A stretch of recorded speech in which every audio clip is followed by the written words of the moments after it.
Pakistan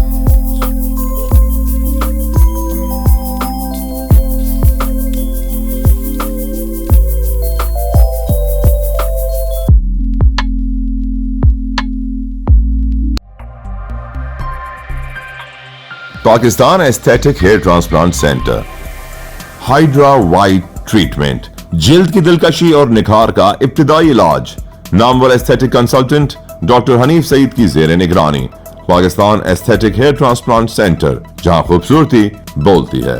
phone 0341 000 6060 0345 210 5338۔ السلام علیکم، live digital news میں خوش آمدید۔ آپ نے اب تک ہمارے چینل کو سبسکرائب نہیں کیا ہے تو صحت کی خبروں سے باخبر رہنے کے لیے سبسکرائب اور بیل آئیکن کو پریس کر کے لائک بھی ضرور کر دیں۔ کرغزستان سے 250 طلبہ کی پرواز کراچی پہنچ گئی۔ وزیر اعلیٰ سندھ مراد علی شاہ نے طلبہ کا استقبال کیا۔ چند دن میں مزید 100 طلبہ کو واپس لانے کا انتظام کر رہے ہیں، جن میں 6 زخمی ہیں۔ خبر کی تفصیل خصوصی رپورٹ میں۔ سعودی فرمانروا شاہ سلمان بن عبدالعزیز پھیپھڑوں کی سوزش میں مبتلا ہو گئے۔ ضلع بدین کی معروف طبی شخصیت اور طبی آلات کے معروف امپورٹر ڈاکٹر ظفر اللہ چودھری گزشتہ روز انتقال کر گئے۔ وفاقی وزیر مذہبی امور چودھری صالح حسین نے مکہ مکرمہ میں پاکستان حج میڈیکل مشن کے تحت مرکزی اسپتال کا دورہ کر کے طبی انتظامات کا جائزہ لیا۔ اس موقع پر ڈی جی حج عبدالوہاب سمرو، ڈائریکٹر مکہ فہیم آفریدی نے وفاقی وزیر کو بریفنگ دی۔ پولی کلینک اسلام آباد میں ادویہ خریداری کے ٹینڈرز میں کرپشن، پرچیز کمیٹی پر ملی بھگت کا الزام۔ ای ڈی ڈاکٹر فروخ بھٹی گیس اسکینڈل میں جیل بھی کاٹ چکے ہیں، انہیں بھی ٹینڈر کمیٹی کا ممبر بنایا گیا۔ سیکریٹری صحت برہم، تفصیلات طلب۔ اب آپ سراج الدین امجدی کی خصوصی رپورٹ ملاحظہ فرمائیں۔ السلام علیکم ورحمۃ اللہ وبرکاتہ، میں ہوں سراج الدین امجدی۔ آج کی خصوصی رپورٹ کرغزستان میں پاکستانی طلبہ ہیلتھ مینجمنٹ کی ڈگریوں کی حقیقت، فہیم چاچڑ کی ارب پتی ہونے کے بعد بغاوت، ٹائیفائیڈ سے بچاؤ مہم، رانگ رپورٹنگ پر و دیگر خبروں پر مشتمل ہے۔ ناظرین کرام، کرغزستان ایشیا کی ایک ایسی ریاست ہے جس کی کل آبادی تقریباً 7 ملین اور 90% اس کے شہری مسلمان ہیں۔ 7% آبادی عیسائی اور 3% آبادی کا تعلق دیگر مذاہب سے ہے۔ اس ملک کا دارالخلافہ بشکیک ہے۔ یہ ملک بین الاقوامی تنظیموں کا ممبر ہونے کے علاوہ یہاں تعلیمی نظام بہت اچھا ہے اور تقریباً اس ملک میں 9 کے قریب طبی جامعات ہیں۔ یہاں طبی تعلیم دنیا بھر سے سستی ہے، جس کی بنا پر ایشیائی ممالک کے متوسط طبقے سے تعلق رکھنے والے طلباء کا یہ ملک نہ صرف فیورٹ ہے بلکہ یہاں طب کی تعلیم میں داخلہ ٹیسٹ کے بغیر 60% سے زائد نمبر والے طلباء کو براہ راست داخلہ مل جاتا ہے۔ تقریباً پاکستان کے مختلف صوبوں کے 12,000 طلباء یہاں زیر تعلیم ہے۔ ایشیائی ممالک پاکستان، بنگلہ دیش، بھارت میں یہاں کے تعلیمی اداروں کی بڑی قبولیت اور مقبولیت ہے۔ کرغزستان ایک پرامن ملک ہے، لیکن حالیہ واقعے سے قبل 2010 میں بھی ایک ناخوشگوار واقعے میں ایک پاکستانی طالب علم جاں بحق ہو چکا ہے۔ پاکستانی طلباء کی اکثریت وہاں طبی تعلیم حاصل کر رہی ہے۔ حالیہ ناخوشگوار واقعے کے بعد اسحاق ڈار کا کرغزستان کا دورہ اور وزیر اعظم شہباز شریف کی جانب سے طبی تعلیم کے حوالے سے اسحاق ڈار کی سربراہی میں 25 رکنی کمیٹی کا قیام اسی سلسلے سے جڑی ایک اہم کڑی ہے۔ جب تک ملک میں پی ایم ڈی سی کی سابقہ خود مختار حیثیت کو نئی آئینی ترامیم کے ساتھ بحال نہیں کیا جاتا ہے، اس حوالے سے کی جانے والی کوششیں لا حاصل رہیں گی۔ لہذا پی ایم ڈی سی کی بین الاقوامی اہمیت کو برقرار رکھنے کے لیے اسے سرکاری مداخلت سے ہمیں آزاد کرنا ہوگا۔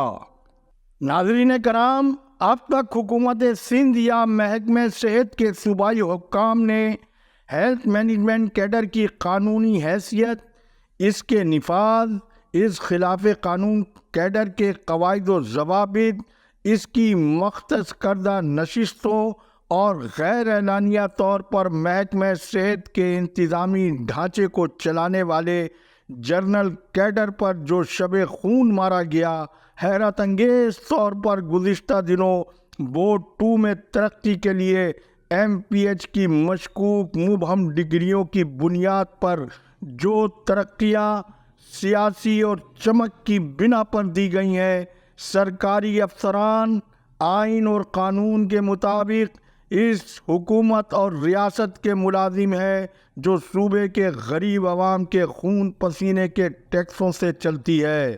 پھر محکمہ صحت کی ملازمت میں ڈگری کی بنا پر کون سی ترقی کا قانون موجود ہے وہ بھی پبلک کیا جائے۔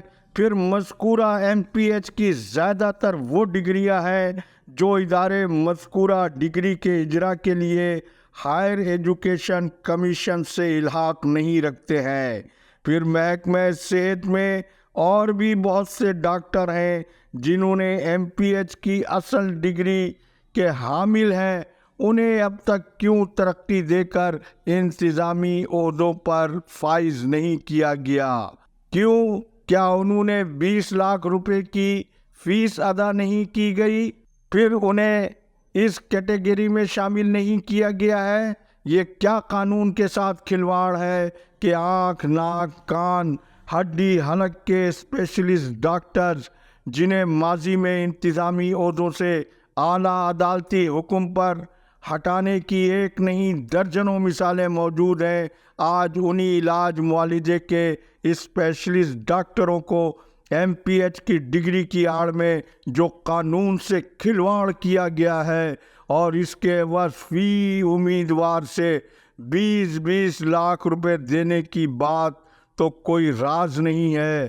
20 گریڈ کے جنرل کیڈر کے افسر کی موجودگی میں MPH کے جونیئر ترین افسر کو ڈائریکٹر ہیلتھ کراچی لگائے رکھنا کون سے قانون کے مطابق درست ہے، جبکہ سعودی عرب میں بیٹھے ہوئے ڈاکٹروں نے محض فیس کے عوض بقائی یونیورسٹی سے MPH کی ڈگری لے کر عدالتوں کے فیصلوں کی منمانی تشریح کر کے قانون سے کی کھلواڑ نہیں کر رہے ہیں تو پھر کیا کر رہے ہیں؟ رپورٹ کے تیسرے حصے میں محکمہ صحت سندھ کے ذمہ دار ذرائع کے مطابق کورونا کی عالمی وبا میں جب باب الاسلام سندھ میں قیامت صغریٰ بپا تھی، ان حالات میں وزیر صحت کے سابق اسٹاف افسر فہیم چاچڑ اور خلاف قانون DG ہیلتھ سندھ ڈاکٹر ارشاد میمن مدہوشی کے عالم میں جنہیں اعلیٰ عدلیہ کے حکم پر ہٹنا بھی پڑا تھا، ان دو افسروں نے مبینہ ملی بھگت سے اربوں روپے کا گھپلہ کیا اور قانون کے شکنجے سے بچنے کے لیے ڈاکٹر ارشاد میمن نے قبل از وقت ریٹائرمنٹ لی اور اس سے پہلے ہی انہوں نے اپنی فیملی کو بیرون ملک منتقل کر دیا۔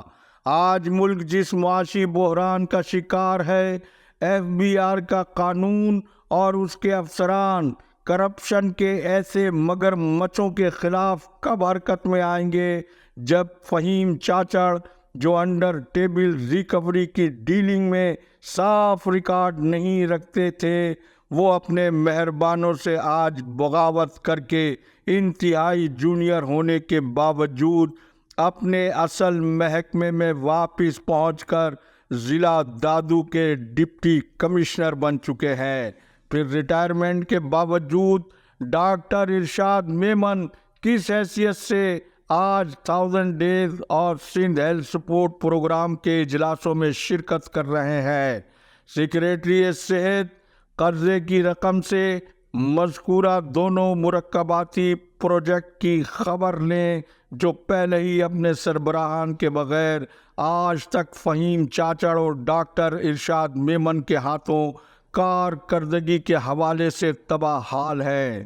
رپورٹ کے آخری مرحلے میں ٹائیفائڈ سے بچاؤ کی خصوصی مہم رانگ رپورٹنگ کے باوجود اہداف حاصل کیے بغیر مس ایڈمنسٹریشن اور کرپشن کا شکار ہو چکی ہے اور بعض ضلعی صحت افسران محض اپنے تبادلے کے خوف سے ایک بلیک میلر صحافی کو اب تک لاکھوں روپے دے چکے ہیں، جبکہ دنیا میں یہ مذکورہ مہم اس سے قبل 2019 میں پہلی بار پاکستان میں کراچی اور حیدرآباد میں چلائی جا چکی ہے۔